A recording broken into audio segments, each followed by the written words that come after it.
It's the girl Varcy. Welcome to In the Shack, where we talk about all things Junkanoo. And I'm Michael Pateman, and we are here recording in the home of the Superstar Rockers. And we're kind of on the outside of their shack today. Thanks, Varcy. Talk about the snowball. But today we have a special guest, the leader of the Rockers, Chancy Gray. Let's let you introduce yourself. Good day, everybody. My name is Chancy Gray, leader of the Superstar Rockers Junkanoo Group. And before we get into this podcast, we'd just like to highlight that this podcast is sponsored by Maravilla Rum. 2 bottles sitting right there. Oh, yeah. And we also have some Sans products that we're enjoying while we're here. Sans Light. Thank you, Sans. That's right. And I just want to highlight before we start that Maravilla Rum is also a sponsor of the Superstar Rockers. Yes, sir. I'm wearing my Superstar Rocker shirt today. Thank you, Chancy. You will be seeing them New Year's night on the parade. Well, January 9th. on Yeah, the parade. got to get into that habit now. You got to get that on New Year's on your mouth. So, rest of you Junkanoo groups, if you want me to wear your shirt during the podcast, I'm neutral. I'll wear the shirt. Why can't I be neutral? Let me stop. Yeah, I didn't see y'all. You all ready to tear my head off. Everything cool. It's good to be neutral. It's good to be neutral. It's Junkanoo. Yeah. Yeah, I'm neutral. It's Junkanoo. But let's jump into some questions, right? So, first of all, y'all ready? We're like 6 weeks away from the parade, and she asking if they're ready. You're never ready. Nobody never finishes. Right. You come as you are. You be as close as finished as possible, but nobody can never say they completely 100% everything that they wanted to do. Right. They able to get on the road. Right. I wasn't supposed to ask that, but Well, she asked it. Well, so while she's thinking of her questions, I'm going to get into, and I don't want to call it trapsy, but I think it's a legitimate question about Freeport Junkanoo. So I'm new in Freeport still, but I've been here now for 4 years. And when you talk about Junkanoo and Freeport, everybody calls the Platinum Knights first. Rightfully so. They're the 6-time defending champion. Mm-hmm. But then a lot of times I hear them say, oh, the Swingers is PK's biggest competitor. And this is a conversation Chauncey and I have had before, and he knows where I'm going now. Mm-hmm. But if you think about it, Swingers are called the biggest competitor, but Rockers, you guys have come second, 5 times in a row. Yeah. So do you feel overlooked in Grand Bahama Junkanoo when people are always talking about PK and Swingers? And here you've come 5th. Why am I saying 5th? Jesus. Second 5 years in a row. And you're probably the oldest remaining group here in the island? Or? Yeah, we are. So do you feel overlooked? I wouldn't so much call it overlooked, because we all rush for one goal, and the goal is the major parade. all right. We show up for the major parade. Junkanoo is a voluntary thing, so throughout the year, your guys have to work. People travel for school and all of that. So when you have side competitions and all of that, you come the best that you can. All right. Come New Year's, you put your best foot forward, and New Year shows you who are the best groups on the road. Yeah. It's like playing any professional sport. What's the sense you having the best record every year through the regular season, and when Super Bowl come around, you're not in the top 2? Hold on, man. Yeah, But okay, in your opinion, what do you think is the reasoning for the rivalry between the two groups? that I think is probably something they putting on themselves. Oh. Now, the Superstar Rockers, we had some issues over the past years with our brass section. Okay. And, brass is a big thing in Junkanoo. Yeah. So, I would take my hat off to the two groups, Platinum Knights and Swingers. They had the strongest brass in Grand Bahama for a good bit of years. Right. But the Rockers get, in my opinion, one of the most strongest back lines. Everybody know the Rockers for the back line. Yeah. But And the back line is Junkanoo. it used to be. And it Yeah, should, you think it still is? It should be. But, Right. the brass carries a lot of weight. And Yeah. so I don't know if that's the reason why, everybody just compare the two groups and saying, I that's never number thought one and about it number like two. that. But let the record speak for itself. Well, and also, we just said the last 5 parades you've had the second place. But I think you told me over the last 10 parades, you were second 7 or 8 of them. Yep. So, I mean, to me, when I hear that, It's consistency. it's consistency. You're right Right, there. consistency. And I think Varcy mentioned the brass part. I've been the last 2 years I've been following the groups. Right. You have a very See, young young brass. brass, yeah. And you can actually see the growth from them last year to this year. I see Right. a big difference in your brass this Yeah. year.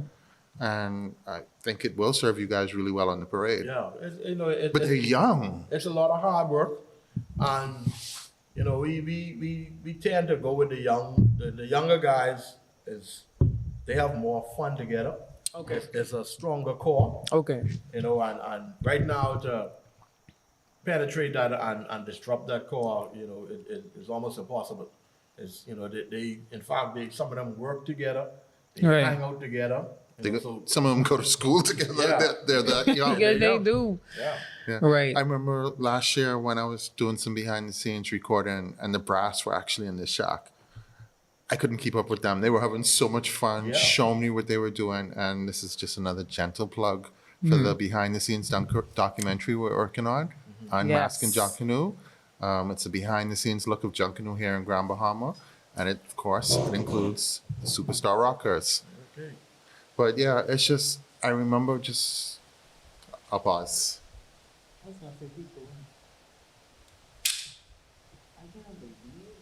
How you bought? I can do it in edit. Okay. Yeah. Try restarting your phone. Memories again? No, try restarting your phone now.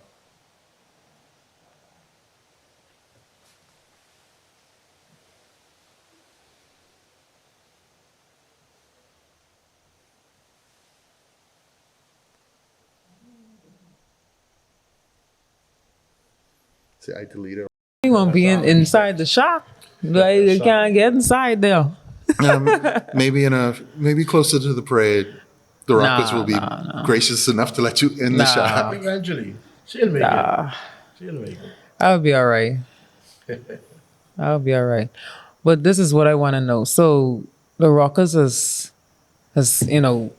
had its fair share of leaders. What made you step up to the plate to become a leader? Tell us about your leading term. I've been a leader for 20 years, actually. I'm like Jesus. 30 years old. Hold on. And you all wanted me to know who the other guy was? That's fine. You hear I keep telling Tyrone, she young. I don't know that guy. I just played. I Yeah, know so him now. I don't know which order these podcasts will be broadcast in, but Varcy just met Tyrone, who was the previous leader of the Rockers, and he was like, "You don't know me? You don't know me?" Boy. I think she is a little young. Right. Yeah, but you never, in Junkanoo, no one never really steps up to the plate. Mm-hmm. You have to almost be a leader before you pick to be a leader. Oh, You have to show that in you the gotta be shop. bossy. Not bossy, but you have to show it in the shop. You have to show it around the members. You have to be a leader to become the leader. So yeah, yo, pick that up. Yeah, a lot of people will approach you and say they want to help. Mm-hmm. They want to get involved Uh-huh. until they actually see the Get work there. that is detailed into it. Right. Because a lot of people see Junkanoo, they just see it on the road. Yeah. They just see it on the road. They see the fun. They hear the music.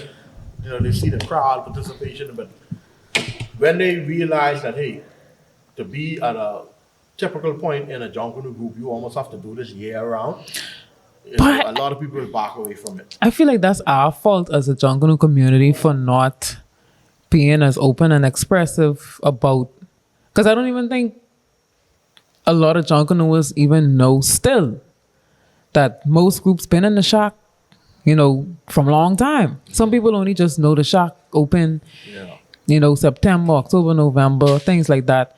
And so I feel like it was supposed to be our duty to kind of show not just the sponsors, but the bombers at large, hey, this ain't just us playing in paper and junk and whatever they like to say with us.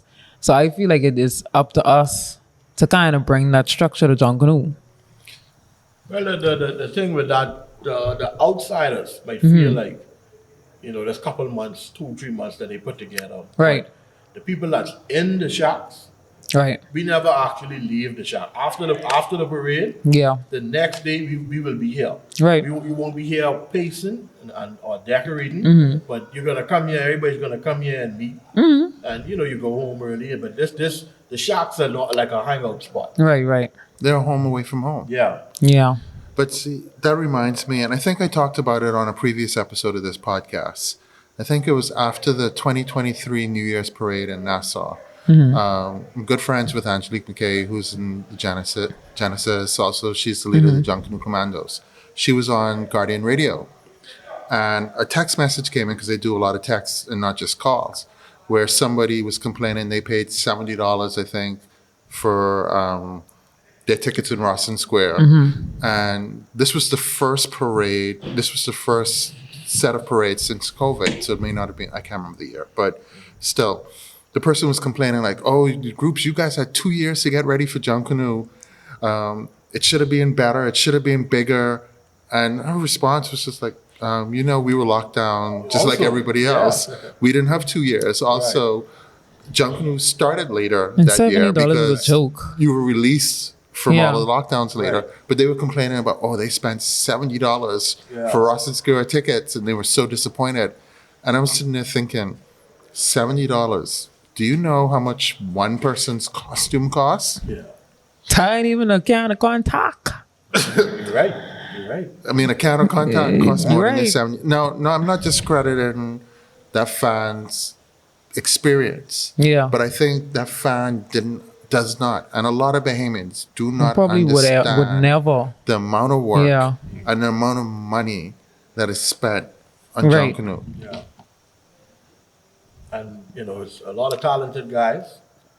You have cardboard, you have wire, you have rod, you have styrofoam, and individuals who give you a horse, a lion, a tiger, a bear, a zebra, a human out of that. Right, Birds, as Birds, we have behind us Out today. of that. So it's a remarkable thing, and it harnesses talent. Yeah, the cardboard manipulators or the cardboard formers or Yeah. how I don't even know what to call them. Manipulators, that's a good word. They are talented because they take flat pieces of cardboard, what they're like 3 feet by 3 feet, Yep. and they just build these massive costumes. Some of them, Yeah. I'm going to be very curious to see how some of these costumes are going to go down the new route Yeah. because it's a little narrower Yeah, in some very spaces. small. We may be making some adjustment to that. We're going to be looking at a different way to get off the route. We actually have 2 routes to get off. So if you feel your customer will make it on that one, you can probably go to the next one. Well, Yeah. oh, you got to break that one down for us. No, I think at the end of the route, there's 2 ways you can walk off of the Oh, parade right. route. Oh, okay. One way is kind of narrow. Yeah. And the second way, The I next think, one we're looking at is going through the post office route. Okay. But this is after you finish rushing your After the showtime. Yeah. Okay. after the whole, After the parade? you finish your route, your time after you done off the road. Okay. yeah, it's gonna be interesting to change. I know a lot of Junkanoo leaders and Junkanoo fans in Grand Bahama. Since I've moved here, have been talking about we want to go back to the post office. We want to go back Right. to the post office area. Yeah. We're going back to the post area. We ain't going back. Yeah. We almost kind of. Yeah, because everybody wanted that. We passing that home a sound. little bit, you Yeah, know. Yeah, everybody wanted that sound through the post office. Yeah. But yeah, it's going to be a different experience. And then I think one of the interesting things is the parade has moved back. Yeah. This year it's going to be January 9th. So it's not the same day as Nassau's New Year's Day parade.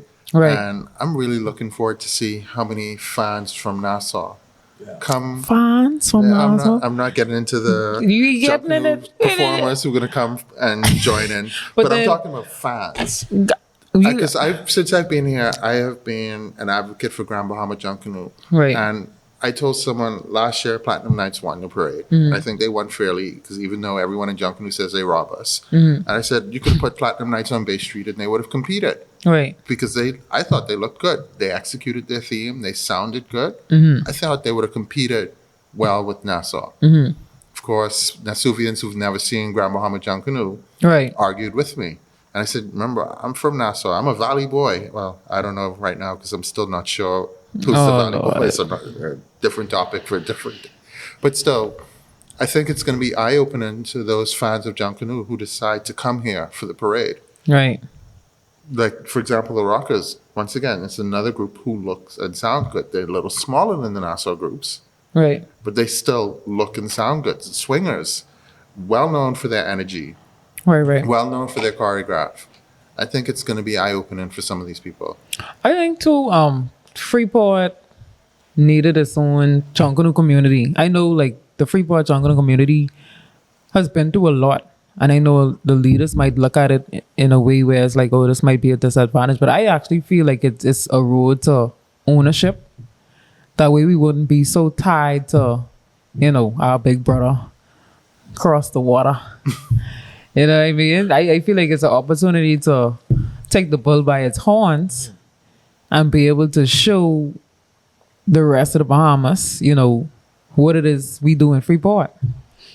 But by you saying that, especially in the Boxing Day parade in Nassau, you have lots of Freeport residents who actually rush with the groups over there. Yeah. Exactly. A lot. I did not realize that until Yeah, basically come Boxing Day, Yeah. I would say it's a high percentage of Junkanoo and Grand Bahama who in Nassau on the A roads lot of over them there. a lot of them live there now. Not only live, that actually goes over there to Yeah. some of the groups sent for these guys. Yeah. I They're think already I there. remember hearing last year the music makers had about 100 people from Grand Bahama who rushed with them at Boxing Day. Could be. And I know a number of people from here go to rush with the Saxons, rush with the Valley, rush with Genesis. Yeah. You see them wearing their Genesis, Yeah, their yeah. Valley, their shirts from last year's parades Right. at the practices here. So yeah, but I think it's just going to be eye-opening for a lot of people how good Yeah. Grand Bahama Junkanoo It is an export and import situation. But it's going to be something to see, Right. because the love for Junkanoo is high in Nassau, Yeah. very high. So, I be expecting there's going to be a lot of people from Nassau coming over to watch the parade. Mm-hmm. And we need the exposure. The exposure will be good for us. So we're going to put on a good show. It's going to be something to watch. Let's see. I And think so. If you can put a prediction right now, where's the Superstar Rockers going to place? Well, I'm never one for prediction because after we do all of this work, it's in the hands of the judges. Right. So for you to come out there and say we can win, you can do this. That's why there's such argument and stuff after the parade. So you're staying quiet on this one. The most I ask is my group, we go there Mm-hmm. and we finish what we have inside the shack and we go there, we do our best. We rush good, we have energy, and we put down good music. Mm-hmm. That's the most you could ask for. And I- hopefully you come out with a victory. I Hopefully actually come feel out with like victory. the most you should ask for, especially when you talk about the judging system. I've always felt like, and we talk about this on a different podcast. I felt like as what was I gonna say? If you're gonna spend all this money on Junkanoo, the judging system has to be fixed. Yeah, Has And to be it has to fixed. be fair. fair. Yeah, Fair being the main thing. but it has to be fixed in a way where it's How almost can- like you spending the money. How can you fix it? You got to put structure in it. Well, you're a leader. And that's for How would you- everybody. if you could fix the judging, what would you do to fix? Because it's a common cry. It should be our Yeah. national words. They rob us. Yeah. It would be something you have to sit down and make it a priority. You have to sit down and make it a priority. And even if it be so much a paid position, whereas you could have the same set of judges come back year after year after year. So the one thing that we've not really talked about today is the community involvement with the Rockers. And from my observation, I've seen that this year especially, it looks like the Grand Bahama Junkanoo Corporation and the groups in general are really trying to get the community involved with Junkanoo here. So talk about your efforts on trying to involve the community with the Rockers. Well, basically from your Junkanoo group, you're in the community. We have members in our group from every community in Grand Bahama. You know, we even had to, as much as buy a bus so that the young people who rush with us from like in the 8 Mile Walk area Okay. could have transportation to get to the track and get to practice. You know, we basically in every community. Yeah, and one of the things that I have to, and I say this all the time about Grand Bahama Junkanoo, there's a lot of young people in the groups, Right. and especially in a lot of choreographed sections. But I think your choreographed section is by far the youngest, or looks to be the youngest. Yeah. Well, to me, it seems that the younger people are more eager. Yeah. And once they're more eager, they're easier to deal with because they want to be a part of it. They don't want to miss it. So they listen more and they do, as you say, more. You know, what makes the group better, they're willing to do whatever it takes to make the group better. To say Varcy, those don't listen anymore. Yeah, when they get that age, too much woman, so, oh, you can't tell Too them. much. Or too much man in some cases, Yeah. because your brass is young, your choreographed section is young. The And scrapers. oh yeah, yeah, They're scrapers. like this short. I saw I was out to the last practice. I was like, oh my gosh, they so short. But, They're really young. but even though they may be young, the brass young, the scrapers young, the But they girls young, focused. they focus and they Yeah. do an adult performance. Right. You have some young drummers, like Right. my young friend Aiden. Saw him at your last at the Mikey Wright Rush, Yeah. banging his drum, and We have a lot of teenagers in our brass, but if you was to close your eyes when they playing, you wouldn't be able You to wouldn't say, know. hey, they're a bunch of teenagers. You know? I mean I think that's good for Junkanoo, especially for your group, and hopefully if you can keep these young kids together, because Yeah. I can actually call them kids because they are kids. Yeah. Yeah, they are Together, kids. I mean, you right now you're a Cinderella or is in that second place role, but if these kids merge and grow together, you might teach them how to become a winning group. Yeah. You know, that's the plan. And maybe in the next 6 years, we say that, and the 6-time defending champion Rockers. All right. Yeah. One of the hardest things to do in Junkanoo is to keep starting over. Yeah. You know, if every year you have to build a brass, every year you have to build a choreograph section. Right. It's very difficult. So if you have a core, choreograph, backline, brass, it makes it real easy to go into the next year Yeah. and just keep that full steam going.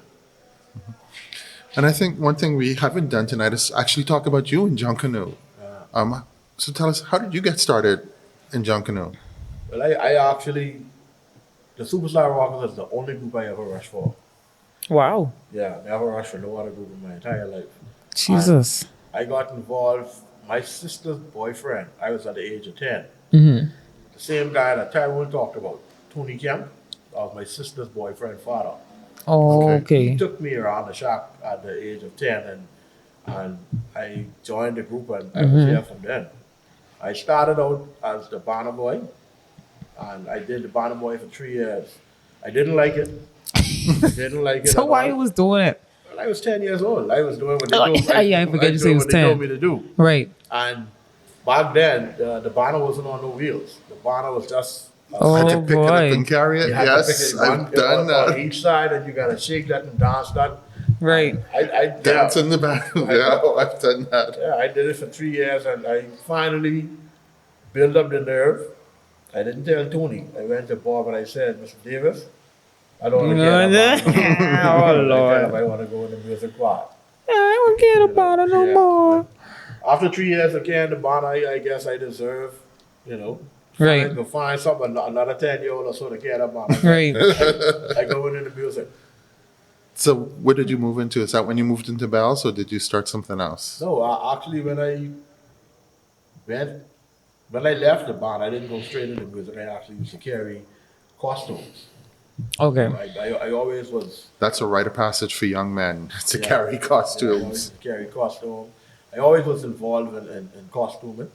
Okay. You know, and then a couple of years of that, then I started in the music section. I actually beaten bass before I started Okay. ringing bells. How I got into ringing bells, we were just locking some bells on the line. Okay. You know, and You know, me being the leader, I'm willing to plug in whatever sport I can plug in. All right. So that's how I got it ringing bells. So and you now decide. you're what we call a king Yeah, beller. you decide to get some arthritis for a little short time on the line. Yeah. Because I just want to know the flick of the wrist. That's what I call it. As a leader, you got to do all these stuff and then show up on the line and ring bells. Non-stop ringing. Explain that experience. It's not easy. No. It's not easy, but adrenaline. Yeah. Adrenaline. You know what has to be done. Right. Your body takes over. Your body takes over. Jumping actually don't feel the time until the parade is over. Right. Guys will go 2-3 days without sleep, just pushing and pushing. When the parade over, you might see them for 2 days, sleeping for 2 days. So before we go, I'd want to know what makes a good leader to you. A good leader, it changes. A good leader, whatever your group need, Right. you will be able to see that, and you'll be able to make some adjustment. Now, it won't be as easy like to say with sections, but if you see the weakness, you have to input, and you now have to try and make that weakness a strong point. Because a group is a chain. It doesn't make sense to go out in all of these fantastic looking costumes. Right. Your backline big and strong, but your brass is weak. Right. The girls are weak. You're gonna get beat. Right. So you have to notice these points, and however you need to make it better, you have to step in and do that. And I think that's a perfect ending to today's podcast. So we have a tradition here on In the Shack where Maravilla Rum is our sponsor. Maravilla Rum is actually your sponsor also. Superstar Rocker sponsor. We take a shot of Maravilla Rum, but also we like to let our guests lead us in a toast for that shot. So I'll take this bottle. If you want to pour us a shot, the bottle's right there. Ready for my shot. And Varcy likes to take little shots, but she's getting a full shot today. You don't let it shut down. We partying. I just playing. Maybe all right. Thank you.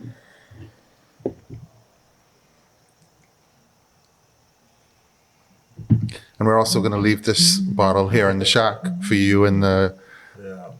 rest of the Junkanoos here to enjoy. I'm not good at toasting. You gotta give us something. Huh? You gotta give us something. Health strength. Have a good parade January 9th. Cheers. Cheers to that.